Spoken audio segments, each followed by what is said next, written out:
अस्सलामुअलैकुम இன்னைக்கு வீடியோல சூப்பரான மோமோஸ் சிக்கன் மோமோஸ் எப்படி பண்றதுன்னு தான் பார்க்க போறோம். இஃப்தாருக்குமே நீங்க இத ரொம்ப ஈஸியா ப்ரிப்பேர் பண்ணிரலாம். சாஃப்ட்டான டேஸ்டியான ஸ்பைசியான மோமோஸ் எப்படி பண்றதுன்னு வாங்க பாத்துறலாம்.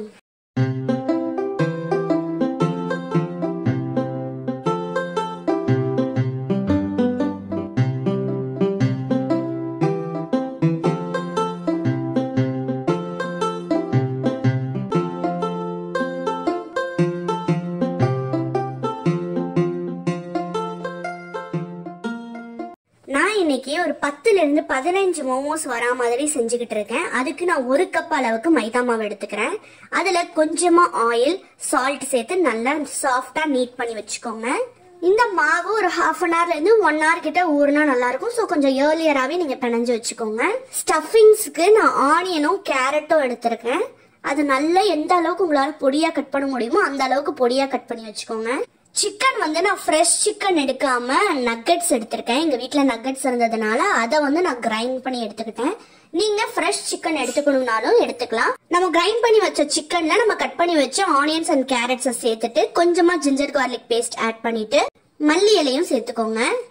2 teaspoon chilli powder, normal chilli powder சேர்த்துக்கிறேன். ½ டீஸ்பூன் பெப்பர் ஆட் பண்ணிக்கலாம். உப்பு தேவையான அளவு சேர்த்துக்கோங்க. இப்போ இந்த ஸ்டஃபிங்ஸை நல்லா ஒரு தடவை பிசைஞ்சு விட்டுக்கோங்க.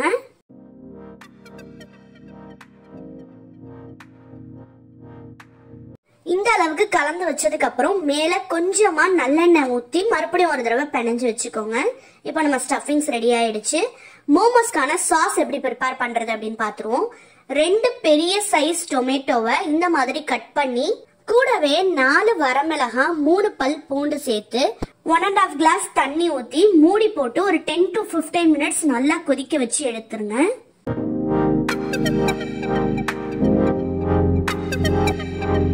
இது கொதிச்சிட்டு இருக்கிற அந்த டைம்ல நம்ம ஸ்டஃபிங்ஸ் எல்லாம் ஃபில் பண்ணிடலாம். மாவு வந்து ஒரு வெட் கிளாத் போட்டு மூடி வச்சு ஒரு 1 ஹவர் வெயிட் பண்ணுங்க. இப்போ மாவுல இருந்து ஒரு சின்ன போர்ஷன் எடுத்து பால்ஸா மேக் பண்ணி அதை நல்லா மெல்லிசா திரட்டிக்கலாம். நம்ம செஞ்சு வச்ச ஸ்டஃபிங்ல இருந்து ஒரு ஸ்பூன் அளவுக்கு நான் எடுத்து வச்சுக்கிறேன்.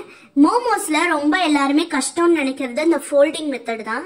எனக்குமே நானும் 2-3 மெத்தட் ட்ரை பண்ணி பார்த்தா அது எனக்கு கொஞ்சம் சொதப்புச்சு. ஃபைனலா இந்த மெத்தட் தான் எனக்கு ரொம்ப ஈஸியா இருந்துச்சு. மோமோஸ்ல ஒரு சைடு இருக்கிற அந்த மாவை க்ளோஸ் பண்ணி விட்டுட்டு அதை புஷ் பண்ணிட்டு சைடுல இருக்கிற 2 போர்ஷனை புல் பண்ணி புஷ் பண்ணணும். இது நான் சொல்லும் போது உங்களுக்கு புரியாது. நான் பண்றத பாருங்க. நான் மறுபடியும் ஒரு தடவை நான் உங்களுக்கு எப்படின்னு போட்டு காட்டுறேன்.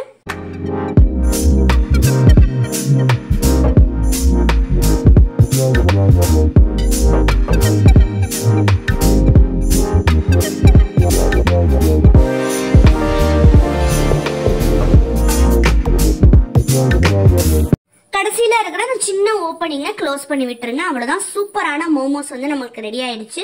இது நம்ம வேக வச்சு எடுத்துட வேண்டியதுதான். நம்ம செஞ்சு வச்ச மோமோஸ் எல்லாம் ஸ்டீமிங் பேன்ல எடுத்து வச்சிடலாம். நான் நிறைய மெத்தட்ல ட்ரை பண்ணேன். பட் கடைசியா எனக்கு ஓகேவான மெத்தட் தான் உங்கள்கிட்ட நான் சொல்லியிருக்கேன். இதை கரெக்டா 15 to 20 மினிட்ஸ் வந்து நம்ம ஸ்டீம் பண்ண விடணும். இப்ப நம்ம பிளான்ச் பண்ணி வச்ச நம்மளோட டொமேட்டோஸ் எல்லாம் ரெடி ஆயிடுச்சு. அதோட ஸ்கின் எல்லாம் ரிமூவ் பண்ணிட்டு மற்றது எல்லாத்தையுமே மிக்சர் ஜார்ல சேர்த்துக்கோங்க. தண்ணியை வந்து ஸ்ட்ரெயின் பண்ணிடுங்க. கூடவே நான் கொஞ்சம் டொமேட்டோ கெச்சப் எடுத்திருக்கேன். நீங்க வேணானா ஸ்கிப் பண்ணிடலாம். சால்ட் அண்ட் சுகர் சேர்த்து 2 table spoon Kashmiri chilli powder சேர்த்து நல்லா ஃபைனா அரைச்சி எடுத்துட்டீங்கன்னா சூப்பரான மோமோஸ் சாஸ் நம்மளுக்கு ரெடி ஆயிடுச்சு. அவ்வளவுதான். ரொம்ப சூப்பரான டேஸ்டியான ஸ்பைசியான மோமோஸ் வந்து நம்ம ரெடி பண்ணியாச்சு. இந்த மோமோஸ்க்கு சாஸ்ங்கிறது ரொம்ப முக்கியம். நம்ம பிளெயினா மோமோஸ் மட்டும் பண்ணோம் அப்படின்னா அது கொஞ்சம் வந்து நமக்கு சப்புன்னு இருக்கிற மாதிரி இருக்கும்.